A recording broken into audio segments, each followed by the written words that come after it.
Alright, turn 4 of December 1914 in the German assault. It's run into some difficulties, to tell you the truth. They made a nice little breakthrough here. They did a mobile attack and swung around here, attacking the Brits from behind here, negating the trench, and they've completely surrounded this unit. But they've got a lot of weak units in the way. I think this is going to work out very badly for them. And they spent some supplies to do the initial assault and even the follow-up. I don't think it's turned out well for them at all. Of course, if they don't get dislodged somehow from there, they couldn't reinforce into here with more units because the restrictions on who can advance and who can't is it has to be the weakest unit that advances, or weakest units. And the weakest units were both back here, the ones that went around the corner. They were the ones that could advance into this hex and leave this one free. So these kind of encircling motions, oh, they leave you with a weak... you don't end up with your solid front facing the enemy necessarily. And in this case, it just couldn't happen. I didn't have enough force coming around from behind and ended up too weak there. It's a live and learn type situation. Another bad situation was here. They hit this line and I don't see any casualties on the French, and I know they took some, so I think I forgot to give them what they took. They took a couple. I did it to the German. The Germans took significantly more, like 5 points of damage for that attack. I also looked into bombarding this fort, but it costs like 5 supply. I don't have that kind of supply. I make, 30 a month. Spending 5 in a turn at this point would be too much, and I've kind of done close to that already this turn. I would be out if I spent that, and that would leave me completely vulnerable to the British attack. So instead I shifted more supplies over to this sector where there's real problems along the line. You can see our supply points there. The 4th and 1st armies are up there. They have only 2. The 2nd Army's been acting as kind of a waypoint. I shifted some supplies that I hadn't been using from the 3rd Army. Another thing that's kind of interesting about this whole system is the effectiveness of cavalry on the West Front. It's got to do with the lack of supplies. Okay, they're not as good as the big infantry divisions. There's no question there. But they don't tend to take losses, so they tend to be reasonably solid, and without supply they provide about what a weaker infantry division does, or damaged one. So they end up not being at all useless. They're serving some good purposes on the line. Not fantastic, but decent enough. I don't know. I don't know where we are at this point, just in terms of... Oh, well. Oh, there was another thought. So the way I had been doing the recombination of units, it's a real pain in the butt to do it the way the rules dictate.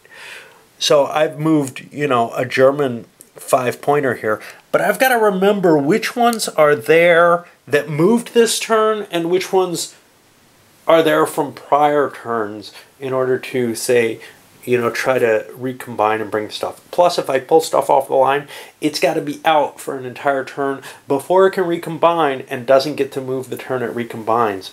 So, yeah, it's just, it makes sense, but it's an annoyingly detailed little piece that doesn't really help a lot, in my opinion, in terms of, it makes the play a little too complex and a little too difficult. There's already tons of stuff to remember, tons of addition. There aren't a lot of war games that I'll have to have calculators, multiple calculators out in. Usually it's ones with lots and lots of counting like this one. And I find a lot of these factors kind of a difficulty.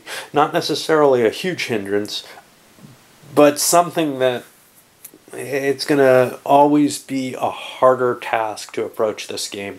Just knowing all the sort of mechanical aspects, the amount of counters that need sorting, whatever, the difficulty of parsing the replacements chart. Just, there's a lot of stuff in here that was designed without a lot of thought towards how it would actually play out on a board and how easily you could handle it that way. Like I said, it may be a much, much better game with, the computer assistance of a Vassal board, but I play board war games, not computer war games. Well, now that I'm withdrawing not specific units, but strength points essentially, well, now I've got a 1-4 infantry brigade, the 185T. Now that was a 2-4 counter. I don't know what to do. My assumption of that under the reading of the rules is, well, I would remove the 185T or whatever it is, and if it's less than 1 strength point, I have to find a strength point somehow. I can't find it. I'm not bothering with that anymore. So now I have to remove what?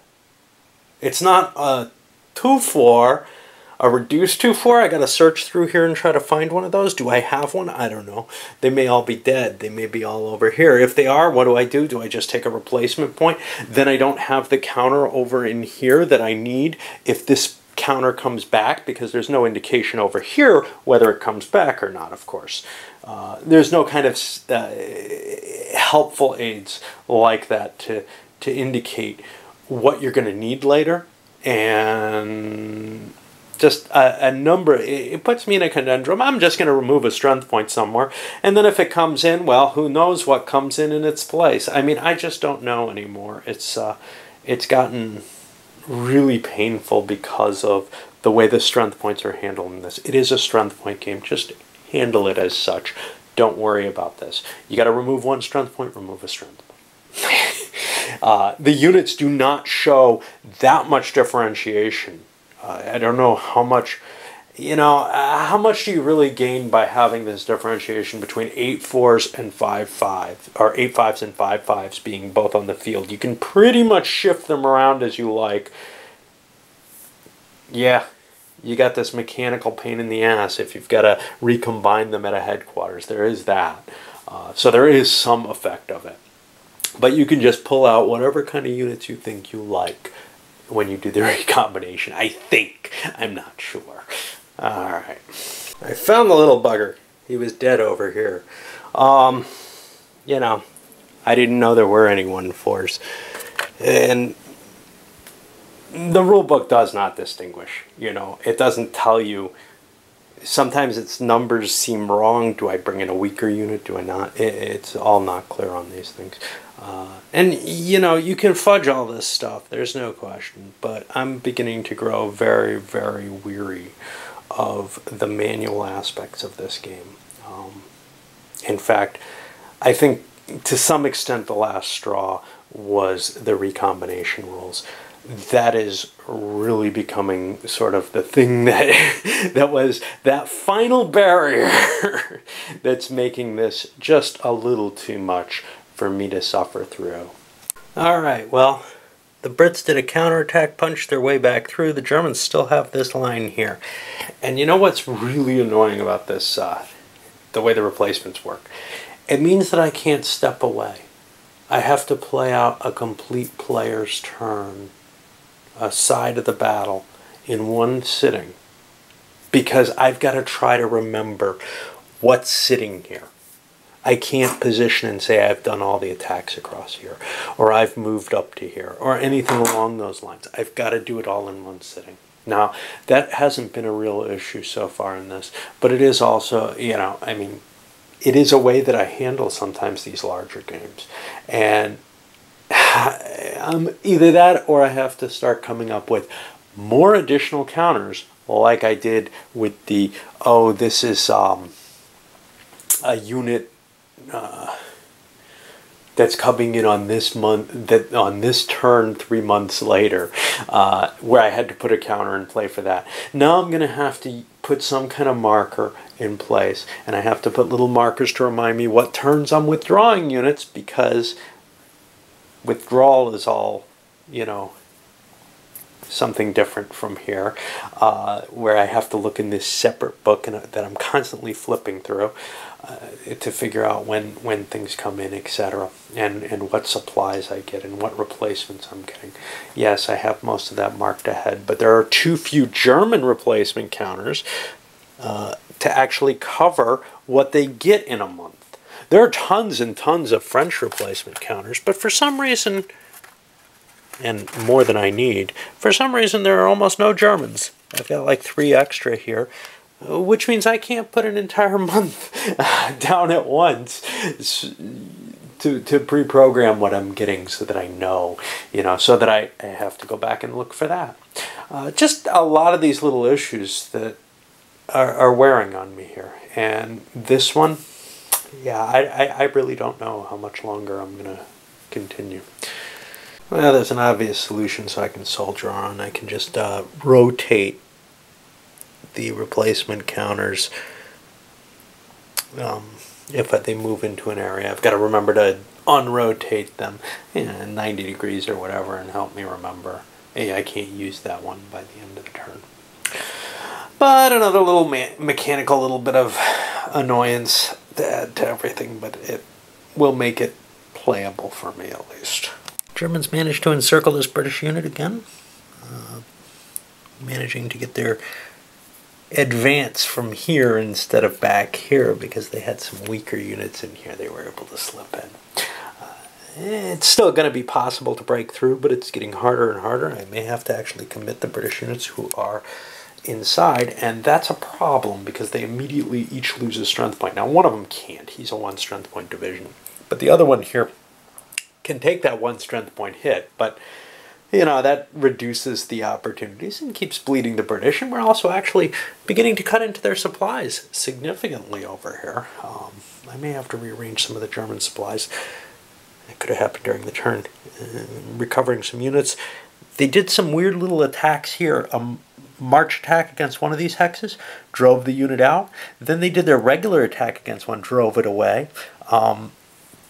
They're just doing attritional attacks, essentially. They force, the French units are so weak they force them out, but they don't want to advance. They're extended too far as it is, and there's just too much power here for them to attack easily.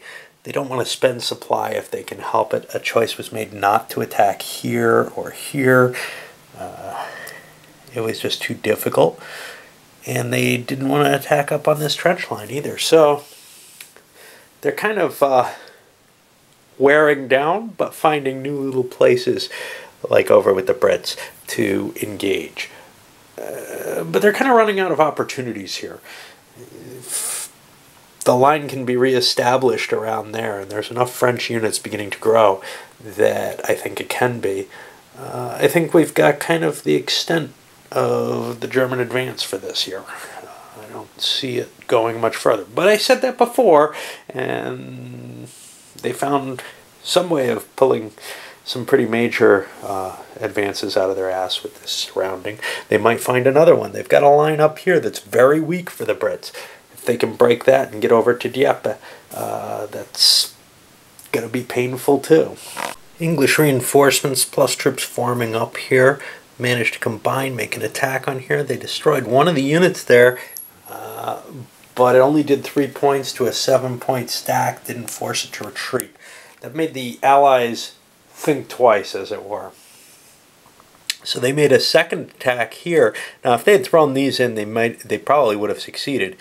But they made an attack here against, actually, these two against this, and they threw the Brits in here, took a loss on the Brits, still didn't break out. I got to get a little marker for that to indicate that that's been stuck there for one 4-day turn, because in 2 more it will surrender overall. Plus the losses that it took are surrender losses. The one step that it took, the French took the rest of the losses. This was an unsupplied attack. It's looking like that surrounding situation may just hold, and that's a really, really bad situation for the English. Plus they left this part of the line weak. They had a reinforcement. They could have plugged it up heavier. On the other hand, you can see the French kind of curving around, getting into position where this line may end up connected again. That would be nice. Down here, they weren't able to do a lot. They're trying to solidify their position. We can see here where it's a little cleaner in my view. We're not talking too different from before, but we are kind of swamping around Paris up here in the north, and that doesn't look good. Alright. Germans solidify their surrounding of this British unit, and they punch not a hole, but a little further down here. Not really extending their, not extending their own frontage. They pushed that powerful mountain unit out of an entrenchment it was building. Puts them in a position where they can hit this piece a little more easily, continue their encirclement of Paris, which, if that happens, I think things are just getting really ugly.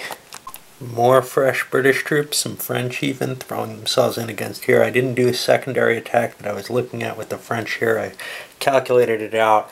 The French were going to have limited chance, basically no chance of dislodging it, and they'd be taking much, much heavier losses. In fact, the British took some pretty heavy losses. They threw their surrounded unit into this. Elsewhere, trying to tighten the line, putting replacements right in the line. They don't strengthen it at all, but they can recover quicker, and that way I get them on the line faster than I would otherwise, because I can't move them the turn that they, well, essentially, I move them the turn they go up there. I can't move them the turn they actually turn into real troops. So this is the safest place to put them in a sense. They, I think, can retreat, but it makes them kind of a target, because if you knock them out of there, they don't form up, because the headquarters has been destroyed in the process of retreating them. Elsewhere, pretty much the French are ignoring the line everywhere else. They can kind of get away with this safely right now. The Germans don't seem to be fighting over in this sector. They've given up and focused all their attention onto expanding this salient and trying to capture these Brits. All right, last turn of the month, and if the Brits don't get out, and I don't think they're going to, they will surrender, and that means, I think, 2 big divisional pieces back in the bag. The Allies can't afford that, not with the Belgians sticking out of the war. German attacks continue punching to the Seine here, and also cracking the French line here. They had to retreat to the headquarters. That's just a requirement. They can spread back out during the French turn to fill that gap in, but curving around here, still not in a position where I've got the, even though I've got both sides of it, I've got 2 units next to me. That's enough to keep that trench line secure. But, it's widening the gap, threatening to connect up here and surround Reims, which will be painful. Also made an attack on the British trenches here. No special bonuses, and a lot of supply was spent. I gotta reorganize supply and bring troops down. This guy, I forgot to move. They just missed, though. They spent like 3 supply on that attack, and the Brits held. I don't think they're going to be able to get these guys out, though. And defend this piece of the line and everything else they have to do. There are no British replacements or reinforcements coming in. Looks bad. Well, that's the end of 1914. And it was not a good year for the Allies at all. Yeah, the Brits attempted an attack here, failed on it, lost their units, surrendered. We've got total losses here. 700 for the French, and, well, a little over 100 for the Brits. Germans, a little over 300. Not at all good. Well, I'm not sure what the next year brings. I've got to set up the next month. There were times when it looked like the German assault was halting, but it doesn't look like it anymore. It looks like it hasn't ground to that halt, that it can still find places to make these attacks. Now, I'll see when the trench lines are drawn, but these areas are very weakly defended around here. Now, granted, the Germans can't really get around there. Where they can get around, the French do have a decent amount of troops. This is a possible attack, though. Basically looking at, can I pocket Paris itself? If I can form a line where the French don't have Paris as part of their line anymore, that's going to make life a lot harder on them. So we'll see whether or not it happens. The British line looks weak as hell too. There's this space here which only has 2 strength points in the clear. that could get hit from 2 hexes kind of start threatening to cut the British in 2 even, they'd have to react. They'd have to either pull out here and try to defend Dieppe. I don't know what to do if they lose Dieppe and Rouen. One would imagine the Brits would still stay in the war, but I have no idea if they have no channel ports left. According to the rules, their reinforcements wouldn't show up. But then again, I allowed the mobilization centers north in France that were overrun to still show up. Those were headquarters and stuff, so a little different situation. But you got to figure the British troops would be able to land in the west of France. It would just be harder, maybe delay them all a turn. I don't know. That's probably too difficult for me to actually handle. So I might just let them come in on the west map edge at that time. Doesn't really make a difference. All right, up it goes.